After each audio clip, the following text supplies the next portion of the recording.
দেশের 41তম আওলাদ পীর ভগবান সিনেটর অফ পাকিস্তান হুজুর আল্লামা সৈয়দ মোহাম্মদ সাবির শাহ কিবলা মুদ্দাসিরুল আলী এবং আজকের প্রোগ্রামে ভেরি স্পেশাল গেস্ট হিসেবে উপস্থিত থাকবেন শাহজাদা হুজুর কিবলা আল্লামা কাসিম শাহ কিবলা মুদ্দাসিরুল আলী উপস্থিত থাকবেন। ইতিমধ্যে যিনি তরুণ প্রজন্মের হৃদয়ে অন্যরকম জায়গা নিয়ে নিয়েছেন, যার স্পিচ শুনে হাজার হাজার তরুণ চাতক পাখির মতো এই প্রাঙ্গণে ছুটে আসছে। হুজুর আল্লামা সৈয়দ মোহাম্মদ আকিব শাহ কিবলা মুদ্দাসিরুল আলী স্টেজে উপস্থিত। জামিয়া আহমদিয়া সুন্নিয়া কামিল মাদ্রাসার সুযোগ্য হতভাগে কেরাম উস্তাদগণ, বিশেষ করে আঞ্জুমান রহমানিয়া আহমদিয়া সুন্নিয়া ট্রাস্টের সুযোগ্য ক্যাবিনেট মেম্বারগণ, বিশেষ করে সেক্রেটারি মহোদয়, জয়েন্ট সেক্রেটারি মহোদয়, অ্যাসিস্ট্যান্ট সেক্রেটারি মহোদয় এবং নওশিয়া কমিটির সুযোগ্য আরাকিন, আপনারা যারা দেশের বিভিন্ন প্রান্ত থেকে আজকে জুমার নামাজ পড়ার জন্য এসেছেন, সকলকে সালাম আরজ করছি। আসসালামু আলাইকুম ওয়া রাহমাতুল্লাহি ওয়া বারাকাতুহু। আসলে এখানে বক্তব্য দেওয়ার মতো কোন সেই রকম পরিবেশ অবস্থান নেই। আমরা সবাই এসেছি আল্লাহ রসুলের চেহারা মোবারক দেখতে এবং নিজের হৃদয়ের প্রশান্তি নেব। আমরা সবাই সেই অপেক্ষায় আছি। হুজুর কিবলার উপস্থিত হওয়ার আগ পর্যন্ত আমরা আপনাদেরকে কিছুক্ষণ হুজুরের সম্মান শোনানোর জন্য দাঁড়িয়েছি। আজকে আমার যে কথাটা আমি বলার নিয়োগ করেছি, আমাদের এই প্যান্ডেলের নিচে অসংখ্য তরুণ নতুন যুবক ভাইয়েরা এসেছেন, যারা নিয়োগ করেছেন আজ আওলাদ রাসূলের হাতে বায়াত গ্রহণ করবেন। তাদের উদ্দেশ্যে আমি একটি আয়াতে কারিমা তিলাওয়াত করার সৌভাগ্য অর্জন করেছি। এই আয়াতের তাফসীর যিনি করেছেন তিনি বলেন, আফসালুল বাশার বা'দাল আম্বিয়া, আফসালুন নাস বা'দাল আম্বিয়া, মুরিদ ও মুরাদ মুস্তাফা, महबूब व मुहिब मुस्तफा हजरत আবু বকর সিদ্দিক রাদিয়াল্লাহু তাআলা আনহু এই আয়াতের তাফসীর করেছেন। রব্বুল আলামিন ইরশাদ করেছেন, ওয়াল্লাহু ইয়াদউ ইলাল জান্নাতি ওয়াল মাগফিরা, আল্লাহ ডাকে জান্নাতের দিকে এবং ক্ষমার দিকে। সুবহানাল্লাহ। সিদ্দিক আকবর রাদিয়াল্লাহু তাআলা বলছেন, কিতাবের নাম আল মুনাব্বিহাত, লেখকের নাম আল্লামা ইবনে হাজার আসকালানী রাহমাতুল্লাহ আলাইহি। আমার তরুণ প্রজন্মের ভাইরা মেহেরবানি করে খেয়াল করবেন, 6 nation daily came to us, প্রতিদিন 6 ধরনের দাওয়াত আমাদের কাছে আসে। এ কথা আমার না, এ কথা সিদ্দিক আকবর রাদিয়াল্লাহু তাআলা আনহু। উনি খুব কম কথা বলতেন। উনি ছোটবেলা থেকে ইন্তেকাল পর্যন্ত আমার নবীর সোহবত পেয়েছেন, অথচ আমার নবীজি থেকে মাত্র 142টা হাদিস উনি বর্ণনা করেছেন। উনি চাইলে 1 লক্ষ হাদিস নবীর থেকে বর্ণনা করতে পারতেন, কিন্তু সবচেয়ে কম হাদিস বর্ণনা করেছেন। কারণ উনি চিন্তা করেছেন, এমন কোন কথা আমার নবী বলে নাই, কিন্তু আমি যদি ভুলে বলে ফেলি সেজন্য আমি ভয় পাই। সিদ্দিক আকবর রাদিয়াল্লাহু তাআলা এমন একজন সাহাব ছিলেন, যিনি জিহ্বা বের করে এভাবে টেনে ধরে রাখতেন যাতে করে কথা বলতে না হয়। হযরত ওমর ফারুক আযম রাদিয়াল্লাহু তাআলা ওনাকে বলছেন, ওগো আবু বকর সিদ্দিক রাদিয়াল্লাহু তাআলা, আপনি জিহ্বা কেন টেনে ধরে রাখছেন? আপনার জিহ্বা তো ছিঁড়ে যাবে। সিদ্দিক আকবর বলছেন, ওমর, আমি ভয় পাই এই জিহ্বা দিয়ে আমি এমন কিছু বলে ফেলেছি যেটার কারণে আল্লাহ এবং রাসূলের দরবারে আমি ছোট হই, লজ্জিত হই, সেজন্য আমি জিহ্বা টেনে ধরে রাখি। সিদ্দিক আকবর রাদিয়াল্লাহু তাআলা বলেছিলেন, আমি কেন গাছের পাতা হলাম না, আমি কেন চড়ুই পাখি হলাম না?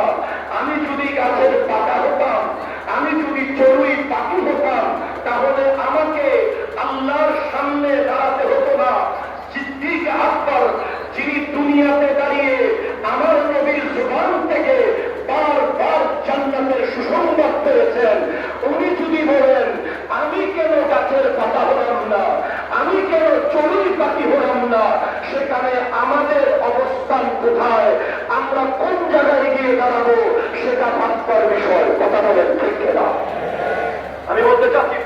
কনসেন্ট্রেট। সিদ্দিক আকবর রাদিয়াল্লাহু তাআলা বলেন, ইন্না ইবলিসা কায়িমুন আমামাক, ইবলিস তোমার সামনে দাঁড়িয়ে আছে। কন্টিনিউ। ওয়ান নাফসু আন ইয়ামিক, নফসে আম্মারা তোমার ডানে দাঁড়িয়ে আছে। ওয়াল হাওয়া আন ইয়াসারিক, কামনা বাসনা লালসা তোমার বামে। ওয়াল দুনিয়া খালফাক, দুনিয়া তোমার পেছনে। ওয়াল আ'দাউ হাওলাক, শরীরের অঙ্গ প্রত্যঙ্গ তোমার চারপাশে। ওয়াল জাব্বারু ফাওকাক, রব্বুল আলামিন উপরে।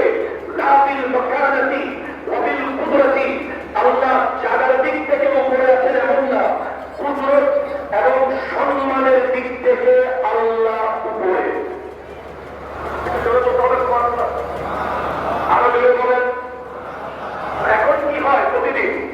বলে কাল ইবলিসু লানাতুল্লাহ ইয়াদউকা ইলা তারকিদ দ্বীন, ইবলিস প্রতিদিন দাওয়াত দেয়, দিন ছেড়ে দাও, দিন ছেড়ে দাও, দিন ছেড়ে দাও।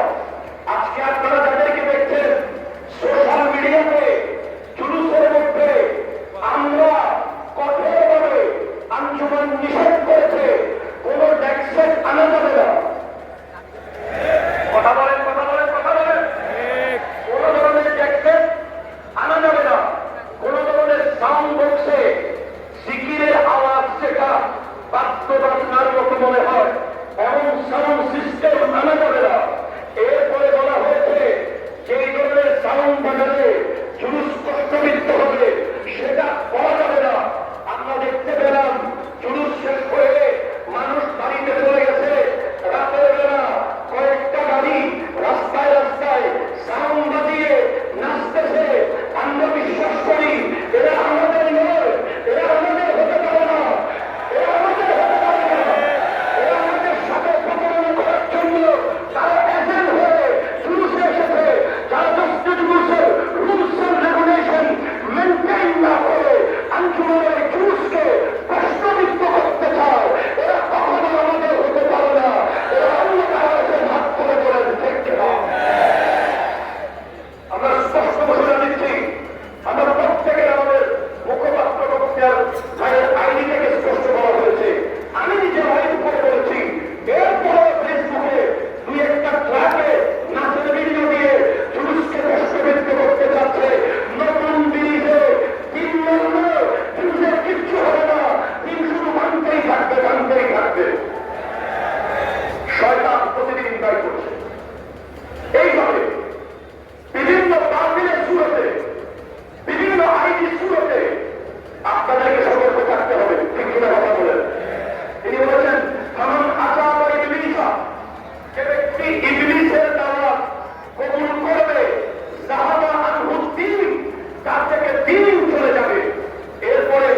ঠিক কিনা কথা বলেন না? এখানে আসার পরে কি পেলেন? এখানে আসার পরে কি দেখলেন? ষষ্ঠ জুলুসের দিন দেখেছেন তরিকতের আকব কাকে বলে। আল্লামা শেখ মোহাম্মদ আকিব সাহেব মুত্তাসিল হুরানি, যাকে পাকিস্তানের শ্রীকুটে আমি দেখে এসেছি, যার মহাব্বত আলো হুজুর আহমদ সাহেব মহাব্বত, হুজুর কাসেম সাহেব মহাব্বত, হামিদ সাহেব মহাব্বত, এগুলো পৃথিবীর কোন যুবকদেরকে এমন দেখা কঠিন, এমন শাহেনশাহ হওয়ার পরেও ওই যে আমি কারবালার সময় বলেছিলাম শাহ আস্তে হোসেন, বাদশাহ আস্তে হোসেন, ইমাম হোসাইন রাদিয়াল্লাহু তাআলাকে বাদে শাহ বলা হয়েছে। বাদশাহ তো বুঝলাম, যিনি দুনিয়ার বাদশাহ তিনি বাদশাহ। শাহ কি? যিনি দিলের বাদশাহ, তাকে শাহ বলা হয়। তো হুজুর আকিব শাহ হুজুরকে আপনারা সেদিন দেখেছেন বক্তব্য দেওয়ার পরে ওখানে গিয়ে আগে নিজের প্রিয় মসজিদ আত্মা হুজুরের কদমে সালাম তোলা নিচ্ছেন, এরপরে বড় ভাইজানের কাছে গিয়ে শাহজাদা হুজুরের কাছে